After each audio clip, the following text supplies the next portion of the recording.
up Sunday morning. Well, let's welcome everybody out to church this evening. Hate to interrupt a good time, right? I'm glad to be back, though. Had a good week so far, but before we do get started tonight, anybody got any prayer requests? Let's continue to remember Debbie. She's traveling.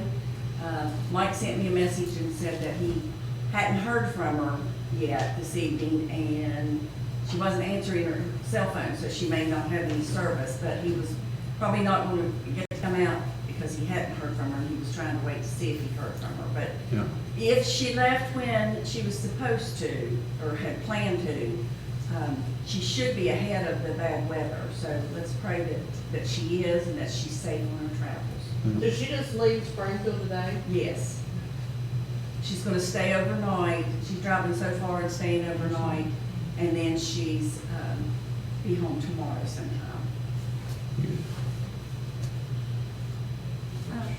Brianna and Stuart are going on a cruise.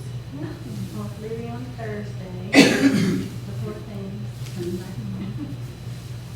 But, yeah, just safe travels for them.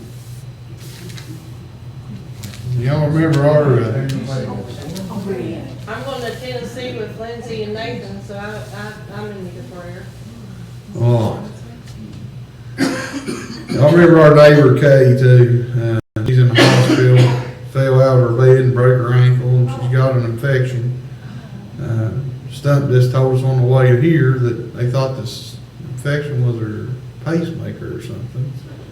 So just remember her. She's telling me I'm gonna come home Saturday, so, but she might. Kay, what's her last name, Miss? Taylor. I just called Yeah, Taylor. Kay Taylor. Kay Taylor. It's Gary Taylor and his mother.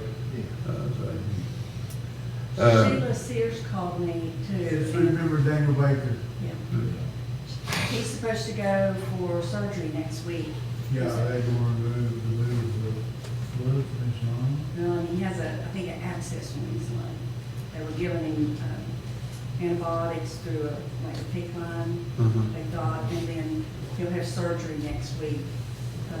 But Josh, Sheila's son, he's on dialysis. He has kidney disease, and they tried to put another port in his arm so he could get dialysis in that manner, and it failed again. So that's the second time. And he said he's not doing that anymore. He's continue how he's doing it, but just pray for him. And his son has strep throat, so it's. She called us specifically, asked us to have prayer for him. Yeah, Dave. And y'all remember too, most of you probably ain't gonna know, but Jeremy and Megan Moms from Donahue, their little girl had, I don't know, she had something, she was unresponsive for a little while, and they're taking her to the hospital. She's a twin, right? Yes. Her name's Isabel. So, y'all remember her, that I think everything was back up and going.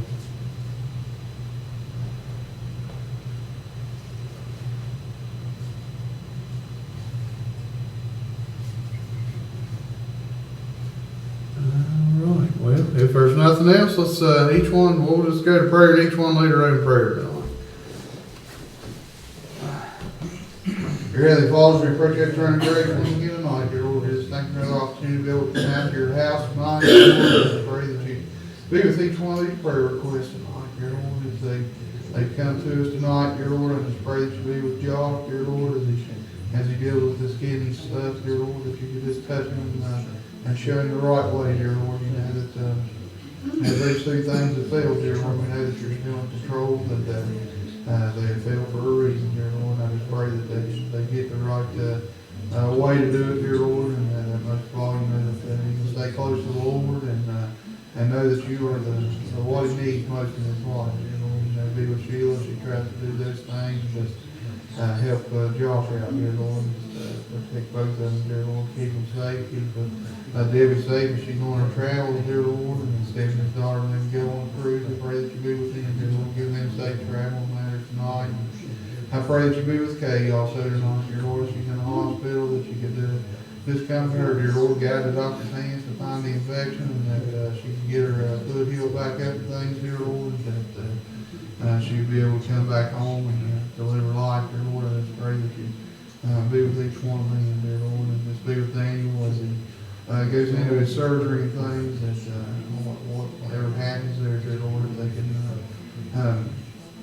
be with him, dear Lord. We know that he has that will to live, dear Lord. We know, we thank you that you saved him, dear Lord, but you can turn those things around, Lord. Dear Lord, be with each one that come out tonight, dear Lord, that they could hear the word tonight, dear Lord, as we go through the study, that their hearts and minds could be open, and that they could receive it in the right, correct manner, dear Lord. I just pray that be with this church, that we could stay on fire for you, dear Lord, that we could continue to grow, and that everything that we need to do, and that we can do it in the right and correct way, dear Lord. I pray that you, as Harold comes out Sunday, dear Lord, that you could be with him and let him share the things that he wants to, dear Lord. We just pray and ask all this tonight in your precious and holy name. Amen.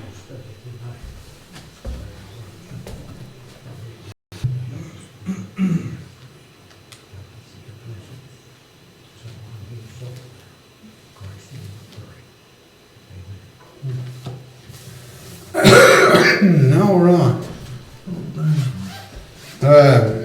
We're still following freedom. We've got closer. Might have to adjust that down just a little bit, Gabe. We've got down to D in freedom, which rounded out freed when we started through it, and Jesus made that way, and we have become freed. But as we get into the letter D, it was on Damascus, and I went to Acts 9, 1 through 20. And if we all remember, that's Saul's conversion, where he went from Saul to Paul. Very many things in here, and we may make it a little ways, we may not tonight, but there was a lot of points that I had in this that I didn't get to bring out in actual preaching as we went and studied through them, but we will be over in tonight, Acts 9, and we'll start in verse 1. Acts 9 and verse 1.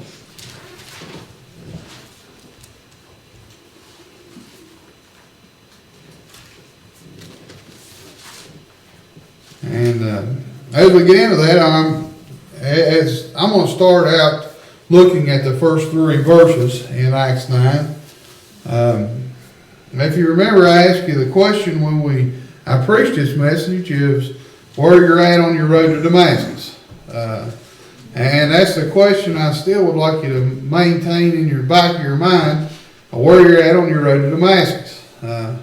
Most of us has made it, and I believe all of us probably in here tonight has made it and seen Jesus and met up with Jesus. So we made it that far. So, and that's that's the first major step, and then it just keeps right on going from there. If we follow God, He's got a plan for us. He's got something for us to do. And I think it's a really good study if you get into it. But we'll start off tonight. I'm going to read the first 3 verses. Starting in verse 1. And Saul, yet breathing out threatening and slaughter against the disciples of the Lord, went unto the high priest, and desired of him letters to Damascus, to the synagogues, that if he found any of this way, whether they were men or women, he might bring them bound unto Jerusalem. And as he journeyed, he came near Damascus, and suddenly there shined round about him a light from heaven. So if you can remember, and you have to, this is still speaking of Saul, this is before he became Paul, but even right here you've got one step in his road to Damascus. And we can almost look at that now and as when we were sinners. We were Saul right there. And we was on a road, and most of us probably wasn't out threatening and slandering Christians and things like that, but we made it. There's testimonies out in the world where people have turned plumb around and been there. But as you think about Saul starting it off, he was there, and as he get into verse 2 there, he went to the officials, You know, it would be like us going to the, kind of like a president of the United States now and saying, hey, let's make a law to where if I come up to Mount Olive Baptist and I find these people reading the Bible and serving the Lord, I'm going to bring them here to you. You know, I'm going to take them to jail, and you give me the authority to do that. And that is what Saul reached out to do, was to get the authority to pretty much shut down anybody that was talking about Jesus, thinking about Jesus, serving Jesus, anything about it. So that's where he was at in his life. And you know, we all started from some point back somewhere. You know, there's countries now that are doing that. Yeah. There is Sauls in the country. Or, you know, well, probably even in our country, but they might not have a law for us yet, but there's a, Working for it. yeah.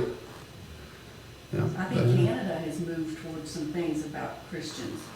So, I mean, and they're our neighbor, Yeah. you know, closest to us than any other country, really. Yeah, that's, you know, that's just like watching the news, you know, you see these people. I can remember, it's been a few years ago where they had them all lined up in orange jumpsuits, and they was, I know everybody in here's older now, but they was cutting their heads off with swords, you know, and it was because they believed in Christianity, you know, and it would take a lot in that moment to stand up, you know. I don't ever want to deny Jesus. Just let them go ahead. But, you know, that's where Saul was at. And looking at this story, I want you to think back in your life when you was Saul. I'm not saying you was persecuting Christians, but at some point before we knew Jesus Christ, that we was there. And as we look into it and we move on down, and you look at the road to Damascus, because we all had to have that starting point. And why I bring this up is somebody that we encounter is at this starting point. Somebody is Saul right now.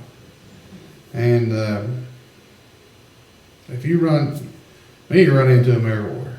You know, if Walmart, grocery store, on a trip to Pigeon Forge or a beach, or, you know, I tie most of mine, I'm like Mike, I tie most of mine to work because that's where we're at, you know. Teddy, I'm sure when he worked, he was around a lot of people and directly at their house, you know, and that kind of interaction there, you know, somebody is out there. And we got to sometimes step back and think, wait a minute, they're just at Saul on their road to Damascus, and they really need my help. And we get down to verse 3, and this is where we can even be on our road right here.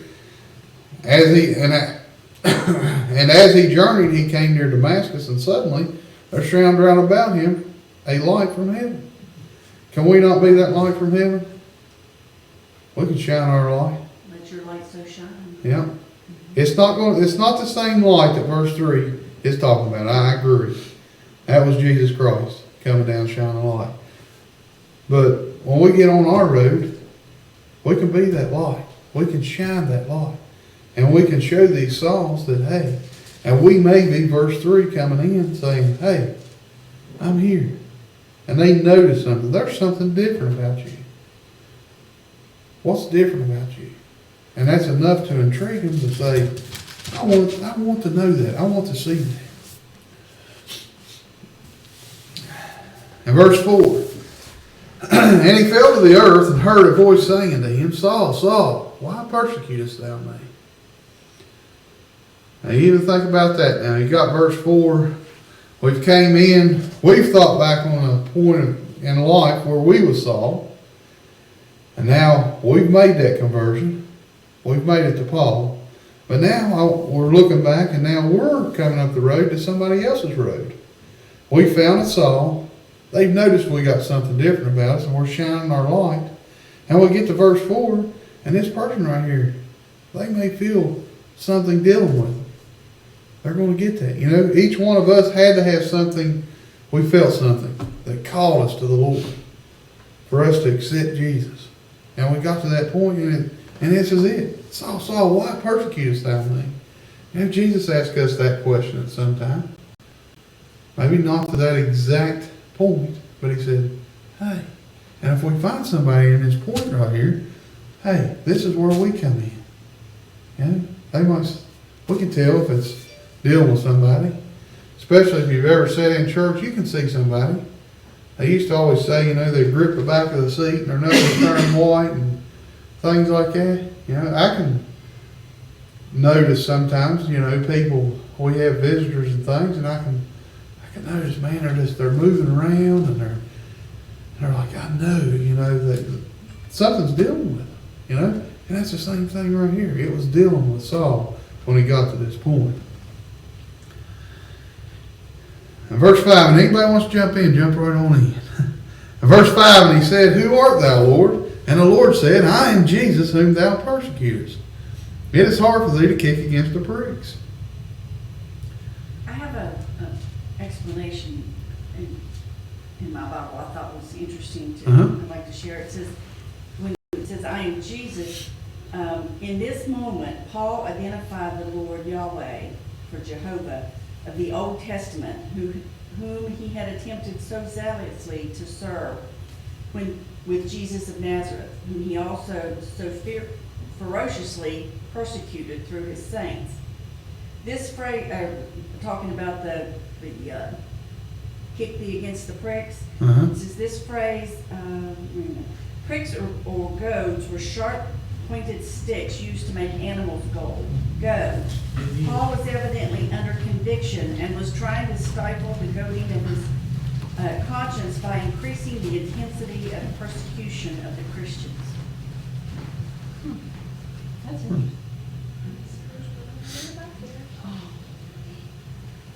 She'll be back in a minute. They just took a ride in the van. Yeah, so they'll be right back. Yeah.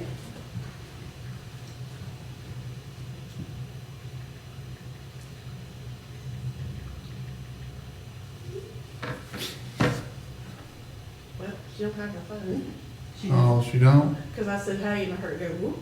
Oh, That was probably me saying I said it, and then I heard it go, whoop. that. Oh, that was me. Was it? Yeah, I think she's got it. Sorry. But yeah, that was a good point. You know, and I was actually thinking as I've read that a few times and I've looked into that, you know, of what the meaning and different things was behind. I hadn't ever looked at that one, but you know, they get to this point, we get to that point. Hey, it's Jesus. I'm here for you. I'm looking for you. I want to help you.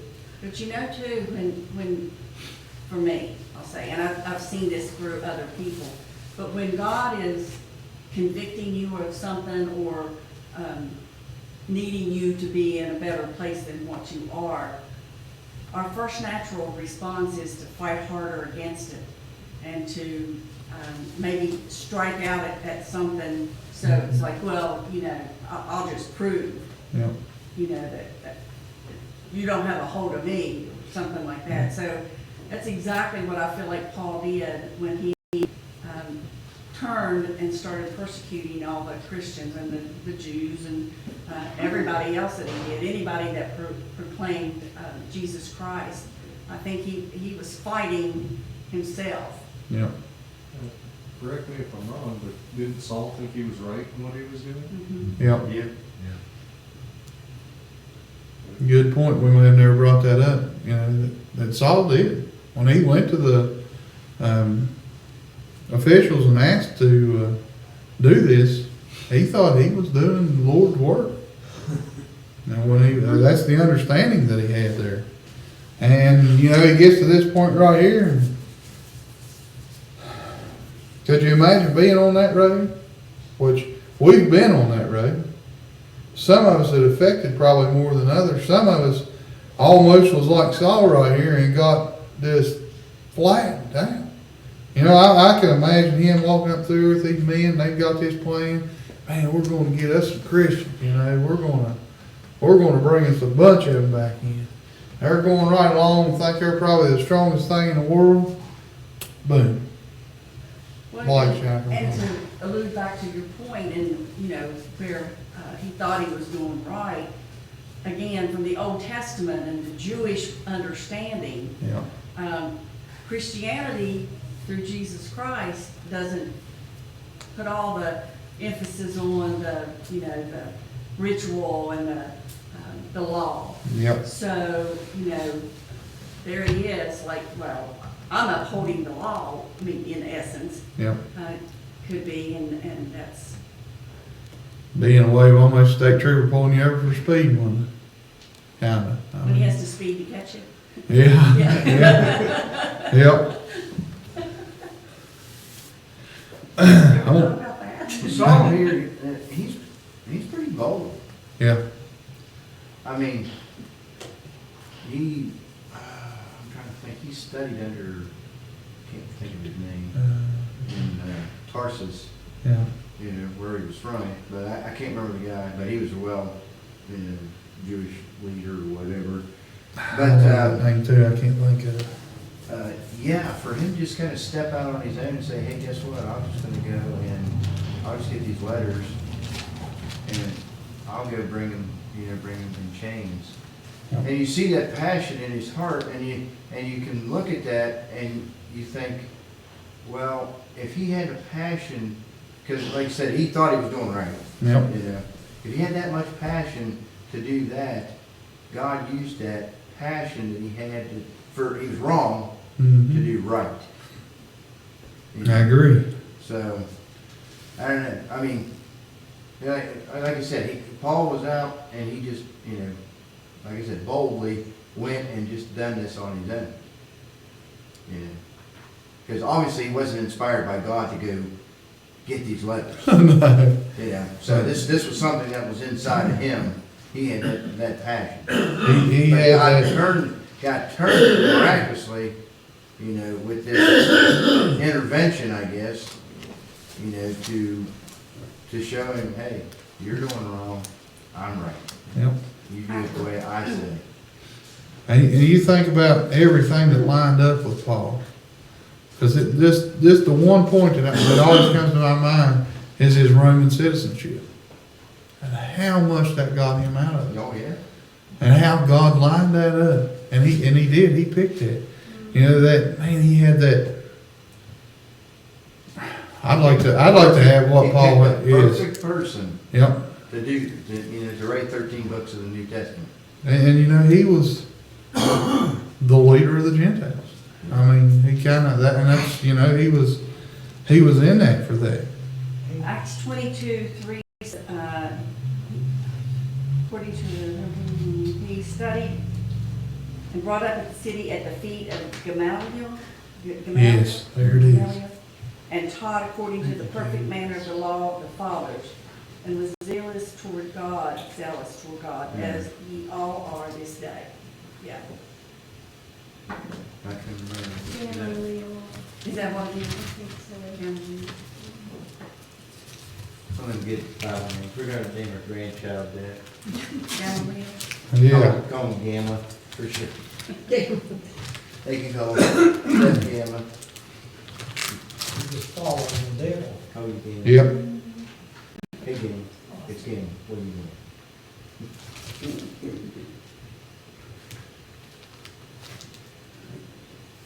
Yeah, Paul, very, very interesting character. Very interesting. Yeah. That's one. I love studying and reading what he done. You know, just the letters he wrote to the churches and things. And there's so many points that was fed through him to us. I guess you could say he was one of the worst, and then turned out to be one of the best. Yeah. I think about the devil intended for evil, that God intended it for good. Yeah. That's good. You know, and you can look back on. I mean, there's a lot of people that you can probably think of that lived an evil life and then was turned around and was like, man, how'd God even do that? You know, you almost, our human minds want to think that. Understand that God, I mean, he can do anything, but think about, man, they live such a bad life, and then, man, Jesus gets a hold of them. They're at that point in the road to Damascus. The light gets shined on them. Jesus says, hey, why are you persecuting me? He said, I don't know. And they have to turn around.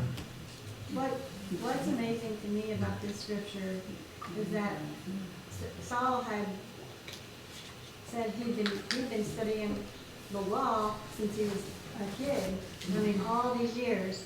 And the first thing he says after Jesus does that, or after God does that, he says, "Who are you, Lord? Yep. Who are you?" He doesn't know who he is. I was thinking that he answered his own question, basically. Who are you, Lord? Yep. But I don't think he understood. To me, he probably just learned the requirements of the law, and you get so entangled in the routine and the regimen and the tradition that you really don't understand until something like this would wake you up. Yeah. And say, oh. Perfect example of how a church can get to that. Mhm. A church can get in such a ritual and routine that you learn nothing other than your ritual and your routine.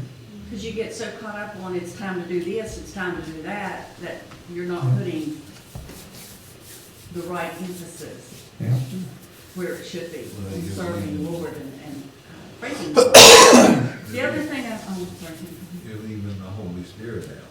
Yeah. You know, letting the Holy Spirit. He's got the lead. I was kind of thinking about Nicodemus and Saul, Paul, and what a difference. Both of them met Jesus. Both of them had that contact. Nicodemus walked away. Yeah. I mean, and he was a scholar, and he studied, and he knew all these things, and yet he couldn't get rid of the tradition and the law. And Saul was converted. Yeah. It's also the light. Saul. I saw the light. I was thinking about, what about that man who helped carry Jesus' cross? Did it ever say if he was if he was like a Roman, or was he a Jew, or, because I heard something recently that maybe he was a secret. Ethiopian or something, wasn't he? Or am I dreaming? That's an Acts, I think, the Ethiopian, but I'm talking about the man who helped carry Jesus. I can't remember his name, but I'm assuming he was a Jew since he was there to celebrate the Passover. Yeah. I'm gonna say there ain't That's no what it way was, they'd have put a Roman in on Passover that. week, so, Yeah. or whatever, But, I don't know, I just thought that there was a similar story with him, if they talked about him before. Maybe I'm just getting it confused with a different story. maybe it does say that his nationality or whatever. But I think the reason. Simon of Cyrene. Yeah. Yeah. Okay. I wonder if does it mention him anywhere? You'd have to look up Cyrene and see if it's a Jewish community or not. Oh, no, I think he was a. Get your Bible atlas out. But Paul, him seeing that light, I think Paul suffered from the same thing all the Jews suffered from. They were just blind, Yep. And it kind of says that. Paul talks about that I was talking about that in Romans. That there's a remnant, that's going to, that he's going to bring, when he was talking about grafting, Yeah. it's going to come back to him, going to return, to Jesus, because he's going to take that veil off of him, and they're going to be able to see. And I think this is just a little, snippet of that prophecy. Paul's just getting, because the scales fall from his eyes. So he loses that blindness and finally sees, hey, Jesus is for everyone, not just, I never thought of that, but an example to the Jews through Paul right here. Yeah, I mean, You know? definitely, So as you look at that, he's an example for both sides. I'm more lesson wise talking about being an example of the Gentiles and like we were and things like that. But even at that, he was an example to the Jews because, Yeah. like you said, they was blinded. Well, Paul says, he said, I become all things to all men. Yeah. This, back on Simon, Cyrene was a city in what is now modern Libya in northern Africa and had a significant Jewish population. the fact that he was of Cyrene tells us that he did not live in Jerusalem where this event takes place, but had traveled there from his home. This opinion is that we do not know with certainty whether he was a Jew or Gentile, but it is not a stretch to speculate that he was in Jerusalem for the Passover, as many Jews from around the world made their way to Jerusalem for this feast. Yeah, that'd be quite a travel, Mhm. just to be there, you know, I mean, you know, by accident. Yeah. You know, from Libya to. Like you said, he probably was a Jew, and Yeah, I guess I must be thinking of something. The other thing that this author talks about is that there's not much said about him other than that he helped bear the cross, carry the cross. But he was so important that he's recorded in 3 of the Gospels. So, it was significant at that point. And one of them says, Luke tells us that Simon was forced to carry the cross behind Jesus. In a deeper way, this symbolizes the understood position of any disciple walking behind their Lord. I've never looked at that way. But it means something more here. Simon could only go as fast and as far as Jesus went. And we know that Jesus was too weak to carry the cross on his own. It appears that Simon, who was literally following Jesus, would eventually become a true follower and disciple of Jesus.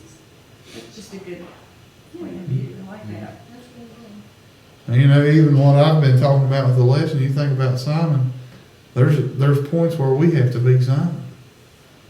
And we may be behind a sinner, even, carrying that cross for that person to help them get to where they need to be. I don't know where she's at. I've been texting them. Maybe her phone is here. I think someone advised her to take it because she brought down. I see it. Do you want to call her? Yeah.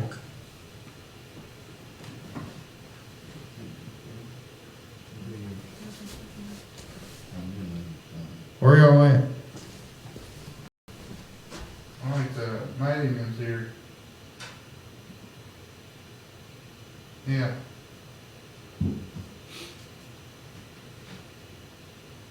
Okay. Okay. All right, bye. She's almost here. The scales could represent sin, probably. Sin fell off of him, scales, Yeah. and we were saved. Yeah. Our sins disappeared, fell off. It is. This story right here, these 20 verses right here are so many ways to give examples and to, you could lead somebody to Christ with that. Hey, look at this story. Look how bad this guy was. Look what he done. Because, we always run into people. Well, I couldn't go to church, the roof would fall in. You've heard that, or things like that. It fell in, I fixed it. Yeah. We stopped that roof, so, great examples. And look at it. And use it for yourself. When I ask you the question, where are you at on your road to Damascus? Are you stuck somewhere and you need some help? You need Simon to help you carry your cross? Maybe you need to look for somebody to give you some help. Somebody to lean on. Somebody get some direction from. Yeah? After the scales fell off, his eyesight wasn't perfect. We aren't perfect. Yeah. Another good example. You're right. Yeah, scales fall off. Eyesight wasn't perfect. We're not perfect. That's what Buddy said, and that's a good example. There might be somebody that thinks that they are doing the right thing and living for God, and they're really not. Yep. Because if you think about it, it says, Saul, Saul, why are you persecuting me? He probably didn't think he was persecuting God. No, he thought he was doing the right thing at that time. We didn't think we were either a sinner, Mhm. but we were. Yep.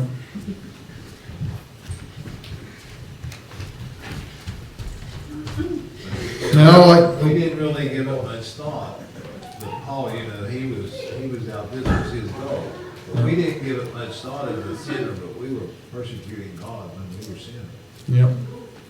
What it was. You know, that's one thing I like about verse 6, and when you read verse 6 and really think about these words that are wrote down and used. And verse 6 says, and he trembling and astonished said, he's there, trembling and astonished. Lord, what wilt thou do to me? Lord, what wilt thou have me to do? He's there. What do you want me to do? He's got to that point. He's met Jesus. He's on there and he's saying, what will you have me to do? And the Lord said unto him, arise and go into the city, and it shall be told to thee what thou must do. He immediately changed. Yep, immediately. Right there he changed. He was for Jesus. But one thing to look at right there in verse 6, one of my points that I like so much, is what would we want answered right there? Paul asked him, because he's Paul now to me. Paul asked him a question, what will they have me to do? What do you want me to do? Well, he was Gee. going to deal with the words, you might say, he didn't know what to do. Yep, he didn't. So he went into town. And but that's how Jesus answered him, is, hey, go to the city, and it shall be found what you should do. But humanly, we want, hey, Mike, what do you want me to do? Well, I want you to come out here and wire this outlet up for me. That's the answer I want. If I say, hey, Mike, what do you want me to do? I'll just come out there Friday evening and about 6:30 and we'll see what happens. Well, I'm not prepared for it or nothing. And sometimes we have to just follow Jesus, not prepared, nothing, just go. He says, hey, go into town. Hey, go to Mount Olive or, you know, and we're looking for those answers, and sometimes a little bit of faith steps in right here, right? Paul says, I'm going into town. No, I'm headed that way. At this point, Christ had already been crucified, right? Yep. So this was the, there's no shadow of a doubt, there's no questioning it, there's no way that you can get around it, that Jesus Christ is who he says he is. Yep. Because there he is, he's right in front of you, he's done it, he's proven it, and at that point, what choice does Paul have? Everything that he thought before just got flipped upside down on his head. What do you do? Of course you're going to tremble. Of course you're going to be astonished. And then you probably should ask, well, what should I do now? Yep. I think verse 7 is really significant. Let's read it. Verse 7. And the men which journeyed with him stood speechless, hearing a voice, but seeing no man. They couldn't speak Hear either. from Jesus, but we don't see. No. We don't. I still hear his voice. But I don't see him here. That's a good point. But standing there, speechless. They knew, I believe those men that were there knew for a fact that they was in the midst of something powerful right there. They knew something happened. I think about Gaius Yeah. and the chosen, because he's seeing all of this stuff happen. And I feel like that there's something going on in his heart. Well, I'm maybe farther along, but even the older episodes, you can see that God's Yeah. working. And you think about those men that were there with Paul, and, you know, God's even working in them, because evidently Saul was doing something that they agreed with because they were with him. But now that he's changed, then those guys are probably changed too. Yeah. And there it is. We're on our road. Somebody gets changed around us. We let our light shine. Tell our story. Tell our salt part. Hear the guy say, I can't go to church. I've done too many bad things. Maybe you've done something worse. I mean, than what that person was. So we'll look at me. God made me a preacher. and I done this. And they think, oh, well, yeah. Well, God is a forgiving God. We've all messed up. If you look at Saul and all the things he was doing, how that would just seem like an impossible case.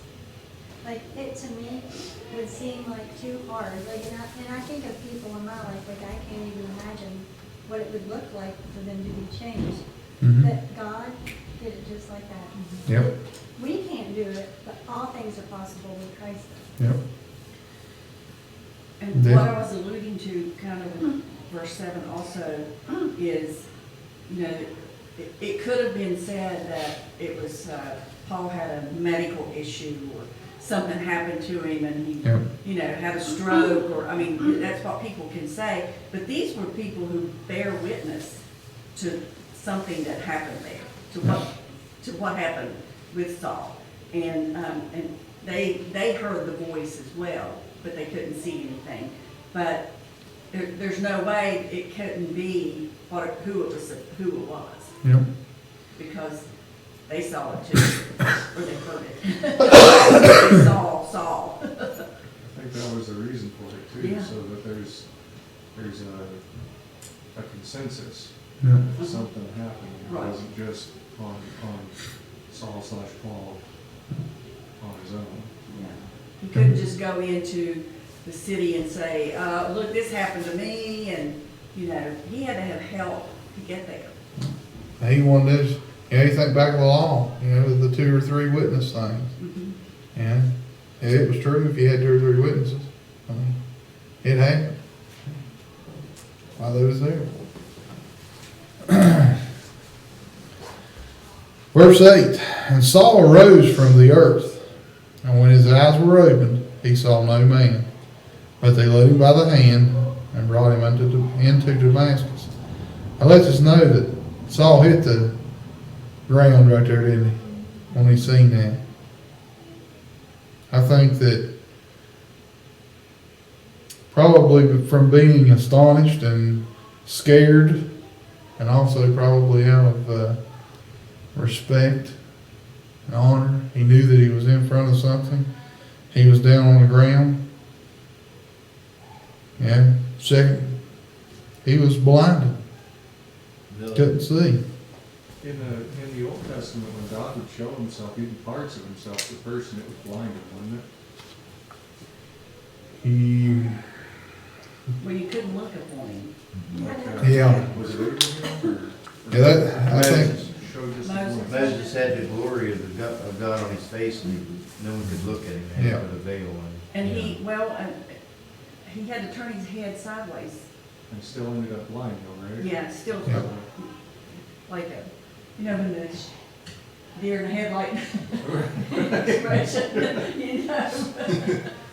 yeah, I did that to myself this evening. We were Teddy did it, was putting those bulbs in the piano light, and he turned it on to see if it was brighter. She was looking And I was looking right at it. at, fell to the ground. yes, but that, good point too, you know, if it was the true light of God, that would have blinded him. I know where you're going, you know, it's, just to look upon God would be blinding, just of that. But, you know, Saul did get blinded there, and which Lynn had already said it, but the men that was with him brought him into Damascus. He needed that help there for more than one reason. He needed help to get to Damascus. And going back to my story with coming through the lesson, there's a job. We may be somebody's help to get down the road, get them to Damascus. And that could be a hard journey from time to time. You know, there's somebody here. Paul needed help. Paul had got to this point. He had seen Jesus. He was on the milk of the word, like Bubby said. He questioned and said, hey, what do you want me to do? Well, what if he would have just woke up, nobody there, he's blinded? What would he have done? How could he got to Damascus? How can these people, these Christians that we're with, how can they get to Damascus if we don't help them? If we don't give them a chance? if we don't give them the opportunity to do things? How do they get anywhere? How do they grow? And that's what we have to do. We have to be willing and able to, hey, I'm here, I'll help you. Try this, do this, you know, and be open with it. We need to feed them. Yeah. Some of us, you know, and that's kind of also, you're kind of in the back light, you know? Does the Bible say those men's name or anything? No. And that's also, we should be back there. Hey, it's not for, I've got that Teddy guy trained up, brought him right on up, and got him where he needed to be. No. It's just the guy that led Teddy to Damascus.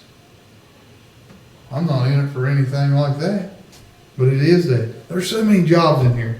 I mean, I could talk about these verses forever, but you know, when you think about it in our lives and just examples for us, how we should do it, how we should live our life, how we should be helping people get through it, get to where they need to be, and where are we at on our road? What's our job on the road?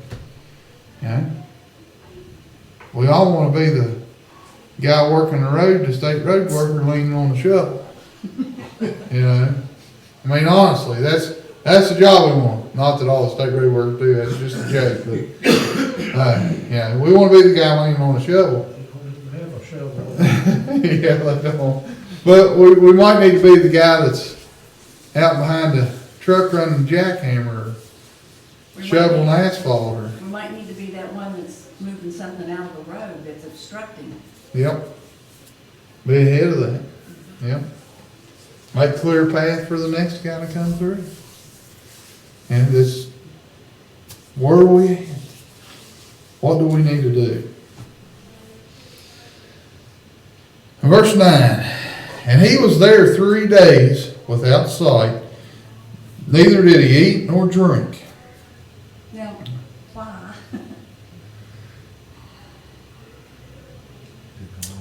A cleansing ritual? Fasting, maybe? Yep. I I mean, that's, I've thought of that, but, you know, it just struck me as, could he not see how to get anything and nobody helped him? I think his mind might have been on other things at that point. Maybe. yeah, He's been living his whole entire life a different way, and he found out that he was wrong. I think I'd probably not have an appetite either. yeah, maybe So that, I've always thought it was like a fast. yeah. That's what I think. Yeah. My mind goes to that. Not that I could say, yeah, that's it. But that's where my mind goes to. You know, he went there 3 days and it was almost like a fast. It was almost like a cleanse Well, before he gets if there. you think about something significant that's happened in your life that would be so astonishing that all you could think about or dwell on was that, like Stephanie said, he didn't have any interest in, you know, and we wouldn't have any interest in eating or drinking. We would just be so amazed and Yeah. trying to sort it out in our minds as well. I think it's almost a traumatic experience. I Yeah. mean, it wasn't a bad thing, but he didn't realize, I mean, he went blind, you Yeah. know, that's pretty traumatic. Yeah. But also, just the whole experience, I think, was a shock. The last thing you remember seeing is that light. Light shining around about him. But even on that thought right there, and what he was thinking about, we jump back to verse 6, and Jesus answers you, rise and go into the city, and it shall be told thee what thou must do. And you jump back to verse 9, and he was there 3 days without sight, neither did eat or drink. That's what he's thinking about. He's thinking about, what am I supposed to do? What am I supposed to be doing for Jesus? So as he's there, you know, that his mind would be on that. And He might be afraid they poisoned him for what he did prior. That's a thought. yeah, I mean, it could be. What Yep. was your question, Gabe? I was just wondering how much his mind might have wandered in those 3 days trying to figure out, I'm gonna be told what I was supposed to do, and then, you know how the brain works, and you start kind of interjecting your own ideas of, well, maybe I'm supposed to do this, well, maybe I'm supposed to do that. Excuse me. Bless you. Where's Ananias at? Yeah. He had didn't know it was gonna be Ananias. No. But you know, right here, because verse 10, it does get us into Ananias and where Jesus comes and talks with him. But you think about these first 9 verses. How much change, how many examples, how many things would go on in these 9 verses. He's from Saul to Paul. He's met Jesus. He's needed help. He's on the milk of the word. And he's waiting on an answer. A lot of things in those first 9 verses. A lot of things we can take. We can ask questions ourselves. Am I here? Do I need to be doing this? Do I need to be helping somebody? As maybe there's somebody you're thinking about right now that God's saying, you need to be helping that person. You need to be doing this right here. And if it is, you know, it's just time to do it. It's now. Do it.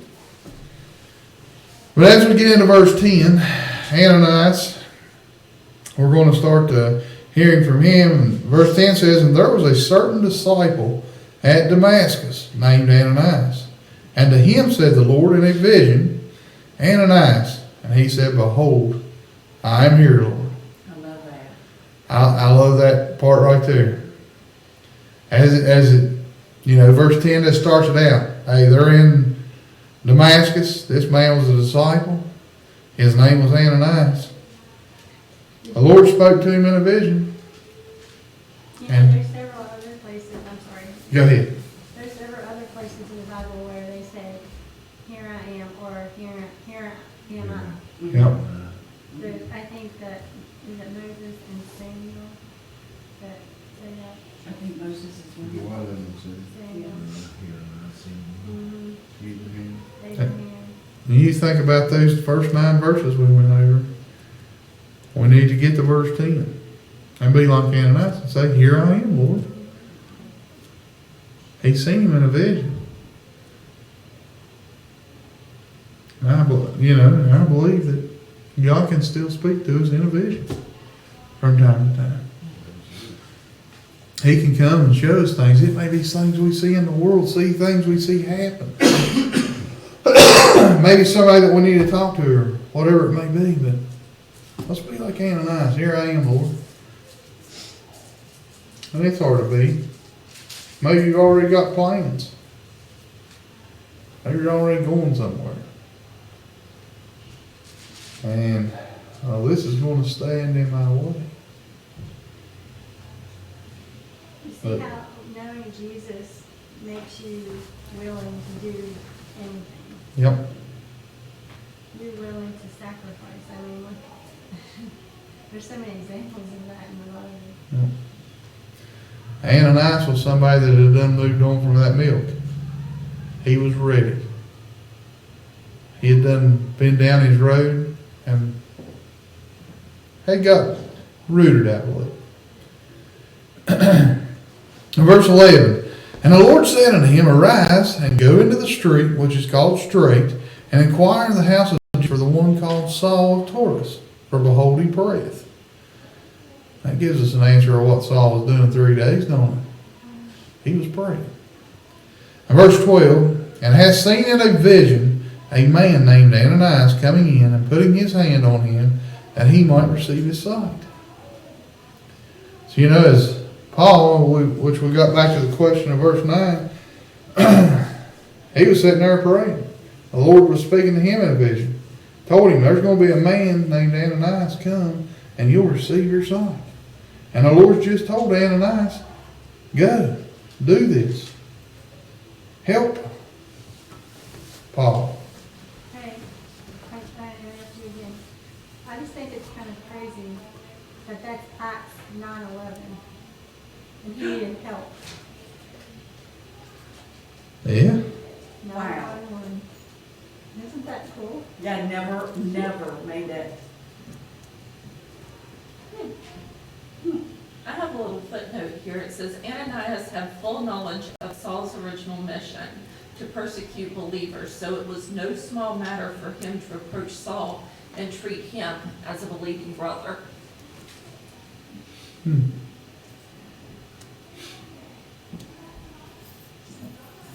That's good. So it might have been hard for him to do it, and he trusted in what the Lord told him to do. Yeah. That would be hard, because he knew what Saul was doing. I like that, trust in the Lord though. Just as 911, the answer's right at the end of it, he prayeth. And that is our 911. Praying. I'm gonna write that down. Because I was staring up at the screen and I see that 911 at the end.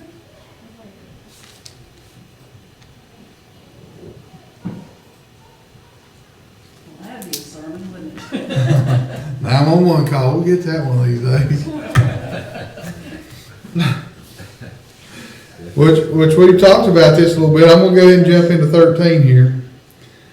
Because this is when Ananias answered back.